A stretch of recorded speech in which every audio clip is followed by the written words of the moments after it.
ನಮಸ್ತೆ ವೀಕ್ಷಕರೇ, ಇದು ಆನಂದಮ್ಮ ಮತ್ತು ಲಲಿತಾ ಅವರು ಮಾಡುವಂಥ ಶಿವೆ ಸಾತ್ವಿಕ್ ಫುಡ್ ಚಾನಲ್ಗೆ ಸ್ವಾಗತ. ಇವತ್ತು ನಾವು ಮಾಡ್ತಾ ಇರೋದು ದಿಢೀರ್ ರೆಸಿಪಿ, ಎಲ್ಲರಿಗೂ ಇಷ್ಟ ಆಗುವಂಥ ರವೆ ದೋಸೆ. ಇದಕ್ಕೆ ನಾವು ಯೂಸ್ ಮಾಡ್ತಾ ಇರೋದು 1 ಕಪ್ ರವೆ ಮತ್ತು 2 ಅಥವಾ 2.5 ಅಷ್ಟು ಕಪ್ಪಷ್ಟು ನೀರು. ಇದಕ್ಕೆ ನೀವು ಬಾಂಬೆ ರವೆ ಆದರೂ ತೊಗೋಬೋದು, ಚಿರೋಟಿ ರವೆ ಆದರೂ ತೊಗೋಬೋದು. ಇದಕ್ಕೆ ಸ್ವಲ್ಪ ಉಪ್ಪನ್ನ ಸೇರಿಸ್ತಾ ಇದ್ದೀವಿ, ರುಚಿಗೆ ತಕ್ಕಷ್ಟು ಉಪ್ಪು ಹಾಕಿದ ನಂತರ ಅದನ್ನು ಚೆನ್ನಾಗಿ ಕಲಸಿ ಈ ಮಿಶ್ರಣನ 5 ಅಥವಾ 10 ನಿಮಿಷ ಇಡಿ. ಇದಾದ ನಂತರ ಅದನ್ನು ಮಿಕ್ಸಿಗೆ ಹಾಕಿ ನುಣ್ಣಗೆ ರುಬ್ಕೊಳ್ಳಿ. ಸ್ವಲ್ಪ ತೆಳ್ಳಗೆ ಬೇಕಾಗಿರೋರು ಸ್ವಲ್ಪ ನೀರು ಜಾಸ್ತಿ ಹಾಕ್ಬೋದು. ಹಾಕ್ಕೊಂಡು ನುಣ್ಣಗೆ ರುಬ್ಬಿದ ನಂತರ ಈ ಥರ ಕಾಣಿಸುತ್ತೆ. ಇದಕ್ಕೆ ನಾವು ಸಣ್ಣದಾಗಿ ತುರಿದಿರೋ ಕ್ಯಾರೆಟು, 1 ಅಥವಾ 1.5 ಕ್ಯಾರೆಟು ಮತ್ತು ಸಣ್ಣದಾಗಿ ಹೆಚ್ಚಿರೋ ಕೊತ್ತಂಬರಿ ಸೊಪ್ಪು ಹಾಕ್ಕೊಳ್ತಾ ಇದ್ದೀವಿ.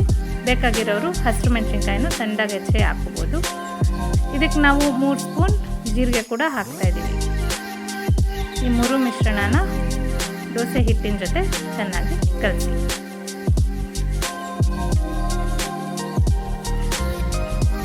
ಒಲೆ ಮೇಲೆ ಹೆಂಚಿಟ್ಟು ಕಾಯೋ ತನಕ ಬಿಡಿ. ಕಾಯ್ದಿದೆಯಾ ಇಲ್ವಾ ಅಂತ ನೋಡೋಕ್ಕೆ ಸ್ವಲ್ಪ ನೀರು ಚುಮ್ಕಿಸಿ ನೋಡ್ಬೋದು.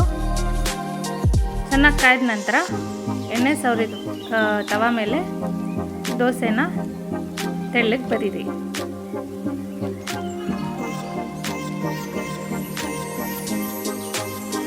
ದೋಸೆನ ಬರೆದಾದ ನಂತರ ಇದ್ರ ಮೇಲೆ ಒಂದು ಮುಚ್ಚಳ ಮುಚ್ಬೋದು.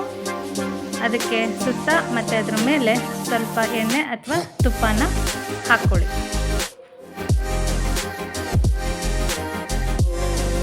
1 ಅಥವಾ 2 ನಿಮಿಷದಷ್ಟು ಅದು ಬೇಯೋಕೆ ಬಿಡಿ. ಆಮೇಲೆ ಉಲ್ಟಾ ಮಗ್ಚಾಕಿದ ಮೇಲೂ 2 ಅಥವಾ 3 ನಿಮಿಷದಷ್ಟು ಅದು ಬೇಯಬೇಕು. ಯಾಕಂದರೆ ಹಾಕಿರೋ ತರಕಾರಿ ಮತ್ತು ಸೊಪ್ಪು ಎಲ್ಲ ಚೆನ್ನಾಗಿ ಬೇಯಲಿ ಅಂತ. ಅದು ಎಣ್ಣೆ ಅಥವಾ ತುಪ್ಪದ ಜೊತೆ ಚೆನ್ನಾಗಿ ಫ್ರೈ ಆಗುತ್ತೆ. ಮತ್ತು ಜೀರಿಗೆ ಕೂಡ ಒಳ್ಳೆ ಟೇಸ್ಟ್ ಕೊಡುತ್ತೆ. ಎಣ್ಣೆನಲ್ಲಿ ಫ್ರೈ ಆದ ನಂತರ 1-2 ನಿಮಿಷದ ನಂತರ ಅದನ್ನು ನೀವು ಮತ್ತೆ ವಾಪಸ್ ಮಗ್ಚಾಕ್ಬೋದು. ಅದು ಈ ಥರ ಗೋಲ್ಡನ್ ಬ್ರೌನ್ ಕಲರ್ ಬಂದಿರುತ್ತೆ.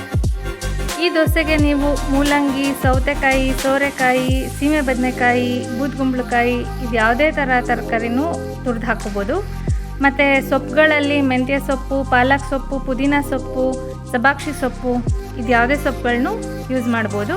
ಇದ್ರ ಪೌಷ್ಟಿಕಾಂಶನೂ ಚೆನ್ನಾಗಿರುತ್ತೆ, ರುಚಿನೂ ತುಂಬ ಚೆನ್ನಾಗಿರುತ್ತೆ. ಸ್ವಾದಿಷ್ಟವಾದ ರವೆ ದೋಸೆ ರೆಡಿ. ನಮ್ಮ ಚಾನೆಲ್ನ ಲೈಕ್ ಮಾಡಿ, ಶೇರ್ ಮಾಡಿ, ಸಬ್ಸ್ಕ್ರೈಬ್ ಮಾಡಿ.